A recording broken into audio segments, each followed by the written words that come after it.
বন্ধুরা, আজকে চলো তোমাদের স্যুপ রান্না করা শেখাবো।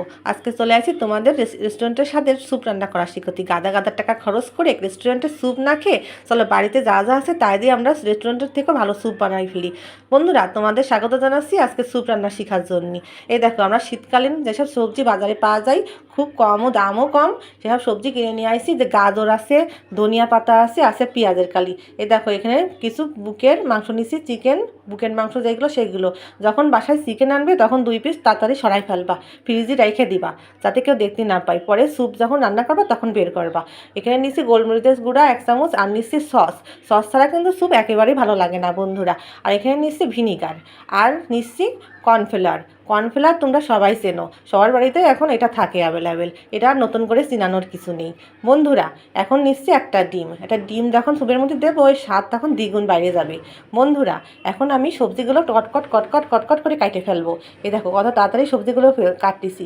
এগুলো কিন্তু বন্ধুরা সব শীতের সবজি, গরমের সবজি। আর এখানে না দেওয়াই ভালো, সব শীতের সবজি দিয়েই শীতকালে গরম গরম স্যুপ খাবো আমরা। বন্ধুরা, গাজর সবজি যা যা আছে শীতকালীন সবজিগুলো, সেগুলো আমাদের শরীরের জন্য কতটা ভালো সেটা তো আমরা সবাই জানি মোটামুটি। বাচ্চারা সবজি খেতে চায় না, তাদের তোমরা এইভাবেও সবজি খাওয়াতে পারো। যে আয় দেখ তোদের কী রান্না করে দিচ্ছি, একদম বিদেশি স্বাদের স্যুপ। যখন বাচ্চারা দেখবে এটা বিদেশি খাবার, তখন ওই সবজির কিছুই মানবে না, তখন বলবে যে মা এটাই খাবো। তখন বাচ্চাদের জন্যই তোমরা এইভাবে স্যুপ রান্না করে খাওয়াবা, দেখবা সবজিটাও খেয়ে দিচ্ছে তারা সাথে সাথে। এখন আমি একটা পাতিল বসায় দিছি এই স্যুপ রান্না করার জন্য। এখন সামান্য পরিমাণ তেল দিয়ে দিলাম। এখন দিয়ে দিচ্ছি এই যে চিকেন, যে বুকের মাংসটা যেটা ছিল সেটা আমি বটিতে কেটে নিয়েছি টুকরো টুকরো করে। এটা তোমাদের কি দেখাবো, এটা তো তোমরা পারোই, হ্যাঁ, তাই তোমার এটা দেখায়নি। এখন এটা দিয়ে দিচ্ছি, দিয়ে এখানে দিয়ে দিচ্ছি সেই আদা আর রসুন যেটা দেখাইছিলাম সেটা আমি বেটে নিয়ে সেটা দিয়ে দিলাম হাফ চামচ করে। এখন এটা নাড়াচাড়া করবো। এবার দিচ্ছি 1/2 চামচ মতন গোলমরিচের গুঁড়া। এটা দিয়ে ভালো করে একটু নাড়াচাড়া করে তারপরে দিয়ে দেবো সস। এই মনে করো 2 চামচ মতো সসের মধ্যে দিয়ে দিছি। তো আবার একটু নাড়াচাড়া করতেছি করে যখন দেখবো একটু ভাজা হয়ে আইছে, তখনই মনে করবা এরম একটা কাপ নিবা, বড় সড়ো একটা কাপ। তখন এরম কাপের 3 চামচ পানি এর মধ্যে দিয়ে দিবা। যখন যদি তোমাদের বাড়ি এরম বড় কাপ না থাকে, তাহলে এই যে পানি খাওয়ার গ্লাসগুলো আছে না, ওই গ্লাসগুলো নিয়ে 3 গ্লাস পানি দিয়ে দিবা এর মধ্যে। এই দেখো আমি গুনে 3 কাপ ওই যে পানি দিয়ে দিচ্ছি।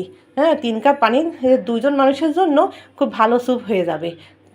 দুজন মানুষের জন্য 3 কাপ পানি প্রযোজ্য, তাই আমি এখানে 3 কাপ পানি অ্যাড করে দিচ্ছি। দেখো বন্ধুরা, 3 কাপ পানি যখন অ্যাড করলাম তখন আবার সেই খুন্তিটা বের করে নিয়ে আসলাম, নিয়ে এসে আবার নাড়াচাড়া করতেছি। আবার নাড়াচাড়া করতে করতে এটা যখন বলক এসে যাবে, তখন বন্ধুরা কী করবো জানো, সেই কর্নফ্লাওয়ারের প্যাকেটটা দেখাইছিলাম তোমাদের, সেই প্যাকেটের থেকে 2 চামচ কর্নফ্লাওয়ার নিয়ে নেব। হ্যাঁ, 2জন মানুষের জন্য 2 চামচ কর্নফ্লাওয়ারই ঠিক হবে। এবার পানি দিয়ে নাড়াচাড়া করে এটা দিয়ে দেবো। এটা দিয়ে দেওয়ার পরে বন্ধুরা আর কোনো দেরি করবো না, এবার নাড়াচাড়া করতে লাগবো। নাহলে কিন্তু বন্ধুরা কী হবে জানো, ওই কর্নফ্লাওয়ার কিন্তু দলা দলা বেড়ে যাবে। সেজন্য বেশি করে এটা নাড়তে হবে।